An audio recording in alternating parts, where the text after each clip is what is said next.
kalau bini lagi tenang enak, betul betul. Tapi kalau bini lagi ngambek jangan coba-coba. Rakaat lupa dulu. Bacaan tahiyat dibaca doa iftitah. Tapi ketika kita paksakan diri kita untuk melakukan hal kebaikan, maka seorang hamba akan mendapatkan nilai pahala yang sempurna di hadapan Allah Subhanahu wa taala. Imam Al-Ghazali rahimahullah, beliau sampaikan di dalam kitabnya, orang melakukan perbuatan baik itu gampang, saudara.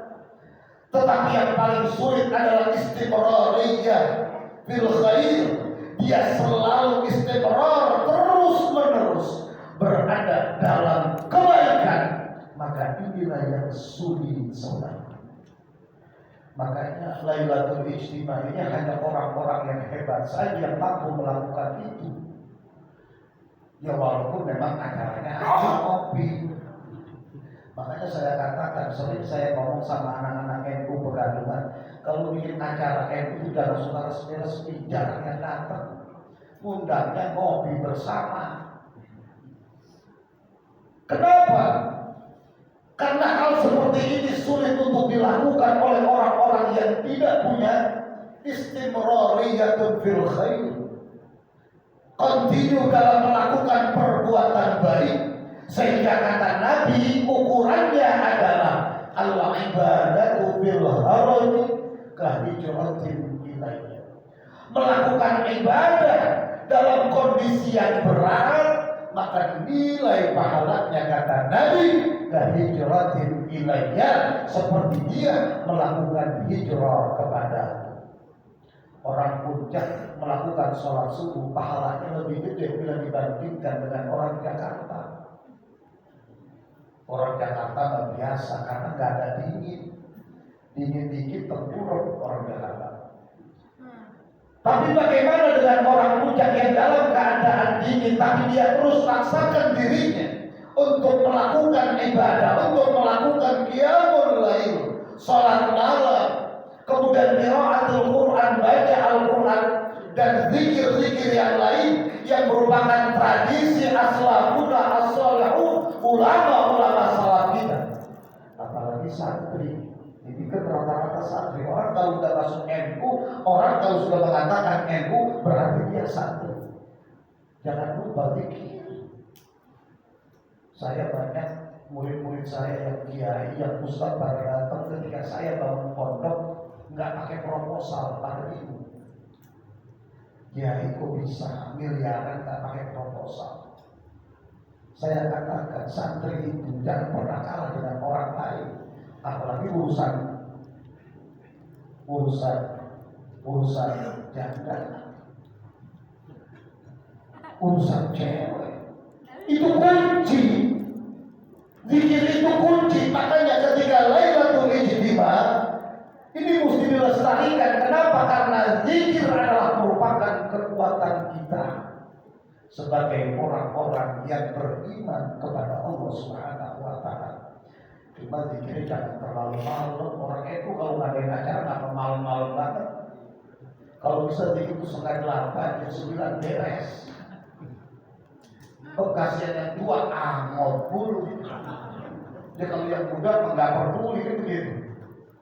Kadang-kadang saya suka kasihnya begitu. Kalau bikin acara perjanjian jam 8, acara mulai setengah 10. La haula wala quwwata. Ini tradisi yang kurang baik. Mundur-mundur waktu, tepat waktu, karena zikir adalah merupakan sebuah kebutuhan. Enggak ya, di sini enggak beda di sini. Iya, padahal saya sambil mundur-mundur waktu. Jadi itu standarisasi yang disampaikan oleh Rasulullah SAW. Al-ibadatu fil haraj kahijratin ilayya. Melakukan ibadah dalam kondisi berat untuk kita lakukan. Ingat, di situ kita akan mendapatkan nilai pahala yang sempurna di hadapan Allah Subhanahu wa taala. Para bapak ibu hadirin yang saya hormati, singkat saja. Di dalam Al-Quran itu ada lafaz man. Man biasa kita terjemahkan dengan kata-kata siapa. Man di dalam Al-Quran Allah sebutkan 861 kali man di dalam Al-Quran. Pertama, terkadang Al-Quran menggunakan kata-kata man bermakna Allah Rabbul Jalil, man khalaqas samawati wal ardh. Allah yang menciptakan langit dan bumi. Tapi terkadang man digunakan dalam Al-Quran bermakna manusia wa bermakna binatang. Fa imma yamshi 'alal barri wa imma yamshi 'alal rijlain wa mimma yamshi 'alal ardh. Ada binatang yang berjalan dengan menggunakan perutnya ular. Ada juga binatang disebut binatang di situ. Ada juga binatang yang berjalan menggunakan kedua kakinya yang disebut dengan manusia. Dan ada juga binatang yang berjalan dengan menggunakan 4 kaki. Cuma anehnya man di dalam Al-Quran, man pertama disebutkan oleh Allah artinya kurang baik, yang berarti manusia. Man yang terakhir juga di dalam Al-Quran Allah sebutkan artinya kurang baik. Ini artinya memberikan penekanan, hati-hati saudara. Yang pertama, man disebutkan di dalam Al-Quran itu menyebutkan orang-orang munafik. Wa mimma yaqulu amanna billahi wal yaumil wa ma hum bimu'minin. Allah sebutkan man yang berarti manusia pertama kali Allah sebutkan di dalam Al-Quran ay maknal munafiqin. Maknanya orang-orang munafik. Makanya kita harus terhindar dari sifat-sifat orang munafik. Kemudian yang terakhir di dalam Al-Quran Allah sebutkan maknanya juga kurang baik. Wa amma man khafaz fa ummuhu Allah karim.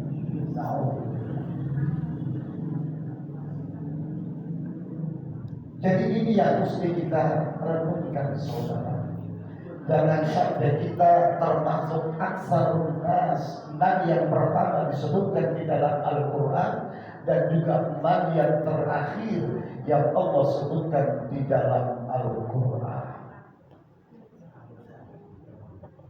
Mesti hati-hati. Apalagi kita hidup di akhir zaman. Gitu. Makanya saya selalu berpesan kepada santri-santri saya agar menjadi orang betul-betul yang berprinsip ala nahdlatul ulama. Kemudian jangan pernah ditinggalkan yang namanya al-awrad. Sebab itu adalah kunci kekuatan kita. Makanya saya sering bertanya sama murid saya, Kiai begini. Saya tanya cuma satu, ente itu sembahyang malam apa kagak? Kagak, bingung saya. Kalau ada ustaz nggak sembahyang malam, bingung saya. Ngecaknya bingung saya. Karena itu adalah kekuatan kita sebagai orang NU. Jangan mudah-mudah sekedar Vespa, garis luar biasa. Sembahyang malam kagak. Kebiasaan asbab masalah orang-orang keke kita, subhanallah. Kalau saya kan murni didikannya putranya Ki Abbas, Ki Abdul Abbas, dididik oleh beliau, dipecut oleh beliau untuk selalu menjadi anak-anak NU yang terus bergerak. Walaupun saya tidak masuk dalam struktur NU, tapi saya berjuang untuk mencetak generasi-generasi NU. Para bapak dan saudara-saudara, di akhir apa yang saya sampaikan, saya ingin menyampaikan apa yang disampaikan oleh Imam Al-Ghazali dalam kitab Ihya Ulumuddin. Dahulu ada salah seorang sahabi juga masuk hidup dalam masa tabi'in. Nama sahabat itu Imran bin Husain. Beliau diuji oleh Allah penyakit 30 tahun di tempat tidur. Ulama besar, ahlul hadis, mustajabud dakwah, mujabud dakwah, omongan dan doanya itu diijabah oleh Allah. Tapi sakit 30 tahun. Orang kita kalau ada ulama sakit pikirannya jelek aja. Ini gara-gara dulu mendukung Ahok. Itu orang kita tuh gitu jeleknya. Makanya kabarnya sakit 30 tahun. Itu orang kita jeleknya begitu. Saya ingin sampaikan juga dahulu ada sahabat dan juga hidup pada masa tabi'in Imran bin Husain. Salah seorang min ahli hadis, ulama hadis dan juga mujabud dakwah, doanya diijabah. Siang, sore, pagi, malam orang antri minta doa kepada beliau. Suatu ketika sahabatnya bertanya, ya Imran, wahai Imran, kenapa engkau tidak berdoa saja kepada Allah? Semoga Allah memberikan kesembuhan kepada engkau. Orang sini sudah tahu siapa engkau, masyhur, engkau adalah orang yang doanya dijawab oleh Allah Subhanahu wa taala. Apa kata beliau? Saya lebih baik dalam kondisi seperti ini. 30 tahun berada di tempat itu. Sehingga kalau saya hendak melakukan kebaikan, sholat malam dan lain sebagainya, itu berat saya melakukannya. Akan tetapi saya paksakan terus. Apa tujuannya? Kata beliau, agar supaya saya mendapatkan nilai pahala yang sempurna di hadapan Allah Subhanahu wa taala. Sehingga setiap pagi, sehingga setiap menjelang sore, malaikat Jibril selalu datang mengunjungi aku. Itulah sosok manusia yang benar-benar mesti kita jadikan ibrah. Beliau adalah seorang sahabat yang hidup pada masa tabi'in juga. Beliau juga sama makan nasi dengan kita. Akan tetapi begitu teguhnya beliau dalam menjalankan perbuatan baik yang dimana beliau terbatas dalam melakukannya, berat untuk melakukan perbuatan baik.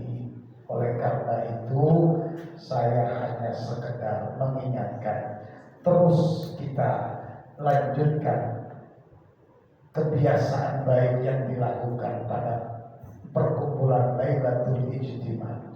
Lagi-lagi ini